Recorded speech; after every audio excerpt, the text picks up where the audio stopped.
ஐயனா துணையில் அடுத்து என்ன நடக்க போதுனே வாங்க நம்ம சேனலை போய் பார்க்கலாம். வானத்தி கல்யாணம் வேணும்னு சொல்லி நம்ம பாண்டியன்கிட்ட சொல்கிறாங்க. பாண்டியன் அது தாங்க முடியாமல் கிணத்துல குதிச்சு விழுக போகிறாங்க. இது நம்ம நிலா பார்த்துடுறாங்க. நிலா பாண்டிய அங்கேயே அறையிறாங்க. ஆனால் நம்ம ஐயனா துணை குடும்பத்தில் பாண்டியன் மட்டும்தான் இப்படி ஒரு முடிவு எடுத்திருக்கான்னு சொல்லிட்டு நம்ம வானத்தி குடும்பத்தை போய் டிஸ்டர்ப் பண்ண ஆரம்பிக்கிறாங்க. இதுக்கிடையில் சோழனும் எப்படியாவது நம்ம நிலா கூட சேரணும்னு சொல்லிட்டு சில எடுத்துக்கிட்டு இருக்காங்க. இன்னொரு பக்கத்தில் சேரனும் நம்ம சோழனும் நிலாவும் இன்னும் சேரலை, எதுக்கு இப்படி சேரணும்னு சொல்லிட்டு நம்ம சோழன் நினைக்கிறாங்க.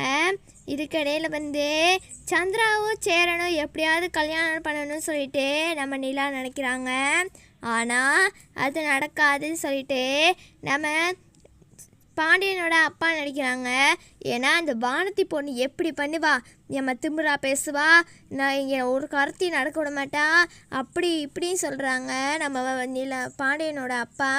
இதுக்கிடையில் சோழனும் நிலாவும் எப்படியா சேரணும்னு சொல்லிட்டு நிலா கர்ப்பமாகறாங்க.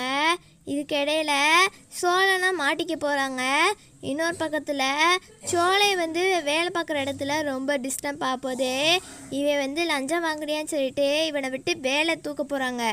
இந்த வீடியோ உங்களுக்கு ரொம்ப பிடிச்சிருந்துச்சுன்னா லைக் பண்ணுங்கள், ஷேர் பண்ணுங்கள், சப்ஸ்கிரைப் பண்ணுங்கள்.